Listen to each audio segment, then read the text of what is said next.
Hey, what's going on, guys? Gunshed here, and welcome! So, my bike is in having a few bits done, and I've been lent a 2019 Kawasaki Z650. So the first thing you notice when you get on it, how low the seat is. 790mm. So I can flat foot this quite comfortably. There's not very many bikes I can flat foot, so just to give you a quick overview of me. I am 5'6". Feels diddy compared to the V-Strom. Absolutely diddy. I'm really upright. My knees are quite bent. Not sort of sports bike-esque of my Honda. Still quite bent. Now, my normal bike is a V-Strom 650. There are going to be a couple of things that I noticed about this bike. For example, it being diddy, then compared to my V-Strom. It feels so weird not having anything here, for example. But we'll get over that. Brakes seem nice, levers are really nice, clutch is lovely and smooth. So, on the gauges, I have a little gear indicator, rev counter, fuel gauge, mileometer, engine temperature, and I believe these have slipper clutches. Now, I'm used to the barn door mirrors of the V-Strom. It has tiny mirrors in comparison, so let's pull up to cruising speed. Gets up to speed lovely and smoothly. So my head is in complete turbulence-free air, completely clean air at 60 miles an hour. 6 miles in 6, a little bit of vibration through the bars and pegs, nothing to cause any concern. It's just that little twin powering away. So let's try 60 to 70 in 6th gear. Ready? No problems at all. Again, completely smooth airflow. You can feel the air on your chest and your head. That's to be expected on a bike like this, with no wind protection. There's no buffeting though. And that is the main thing I think that is an aggravation of riding. You wouldn't want to do many motorway miles on this bike. So you can really feel it pressing against your head. I wouldn't say the engine braking's as vicious as my V-Strom, but it's certainly good. Clutch is lovely and light. It's slightly missing the barn door mirrors on my V-Strom. Nice to have a bike I can paddle around on. Really easy to move. Considering this is a new bike with 80 miles on the clock, the gearbox is so smooth. And I like how Kawasaki have done the same. You've got adjustable front and clutch and front brake levers, which they seem to do on all their bikes. It's just little things like that. I think the attention to detail on a Kawasaki is really nice. So the bars are quite narrow, but it just means the bike is so manoeuvrable with minimal of input. Now this does have the same problem it used to have, which I noticed, which is the seat tips you forward so you push yourself back, but if you hit the rear seat it sends a tingle up your back. I think if you were a big person you'd be slightly squashed on this. For us little folk it's ideal. Speedo starts flashing when you need to change up, which is quite nice. I was a bit fixated on, hang on, what's that doing? Very, very quiet engine, even my V-Strom's louder. And I really noticed it, because obviously I'm deaf, I can hear my V-Strom, I can't really hear this. I remember when I last rode this, I said one thing I did notice was my V-Strom, my ER6 that I had at the time. So this replaced, well, this and the Ninja 650 replaced the ER6N and the ER6F. And my ER6 at the time was definitely had better engine braking. Now you have ABS on this as standard. It's legal in the UK with Euro 4. Anything over 125 has to have ABS. But other than that, no traction control, rider modes. See the indicator still flapping in the wind, I don't like that. But yeah, it just handles really, really nicely. So there's a little bit up here, we'll pull in, we'll have a bit of a walk around, and then we'll hit the twisties. As I said earlier in the video, it replaced the ER6F and the ER6N at the tail end of 2016, well 2017, when the new models came in. And basically at the time they were saying it was lighter, more nimble. I think as a first sort of big bike as such, if you're new to motorcycle riding, you really cannot go wrong with a little bike like this.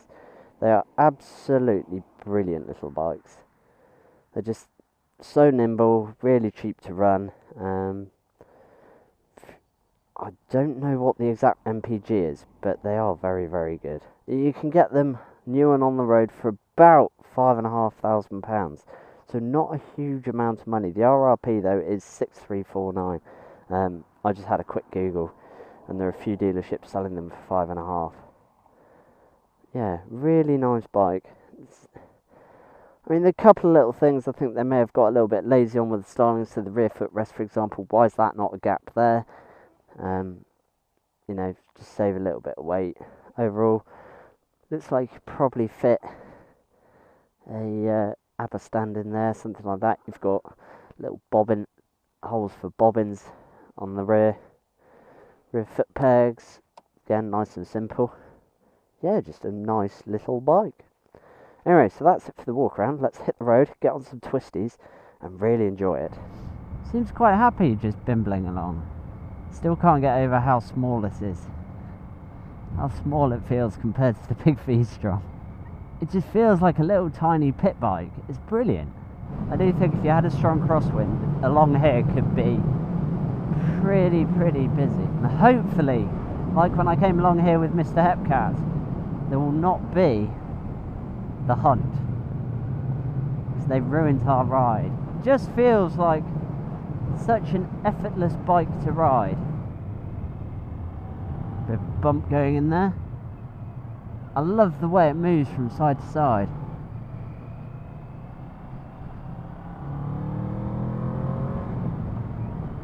I must admit, I was completely wrong about this bike when I first rode it. I thought it was a little bit lackluster, but do you know what? It's doing me alright. Just nothing's much effort. The gear selection's really nice. It's enough to know it's there and that you've changed gear, but it's not enough to feel obtrusive in any way. Big potholes.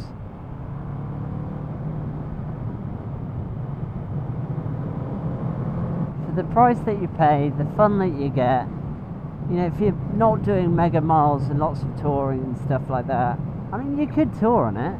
Probably would want some sort of wind protection though. And it's handling it alright. I think the rear suspension's absolutely fine. I don't see a problem with that. Front seems okay. Obviously, like I said, I'm not really pushing on it. Seems fine. I've had no jarring or anything like that, and that helps with the... is massively helped by the upright riding position of this bike. It's getting very bumpy, but not uncomfortably so. I think a heavier rider would probably find the suspension tad soft. As I say, for someone that's 8 stone, perfectly nice. Seat's nice and comfy.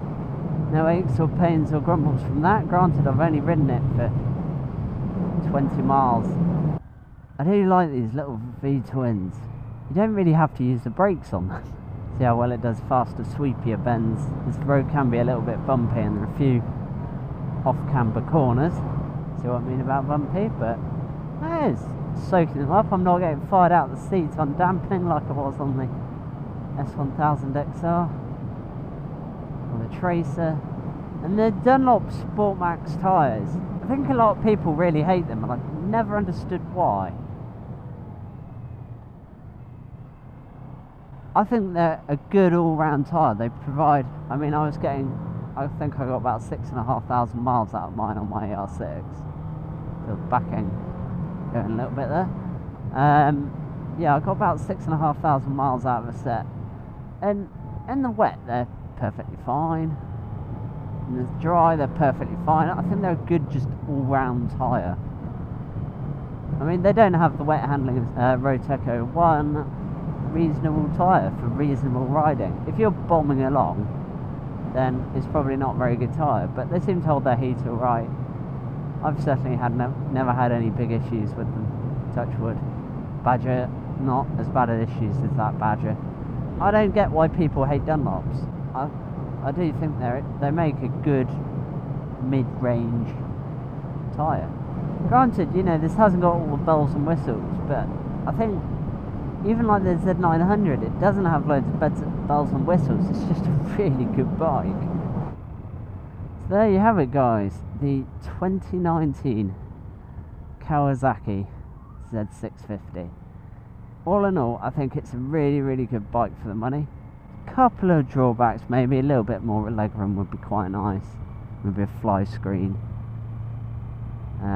but all in all, really good. The one downside with Kawasaki as a general brand, I would say, is if you're getting it buying new and getting it main dealer service, the service intervals are every 3,500 miles, so it's fine if you're doing low mileage, but for me, with one bike on about 7,000 miles a year, they make absolutely no sense to me, because like my ER6, I just end up spending a fortune on getting them serviced. Anyway, I hope you've enjoyed this review. If you have any questions, let me know down below and I'll try and answer them. I know I'm not the most technically minded, whatever, but yeah, let me know. Anyway, thank you ever so much for watching, and take care.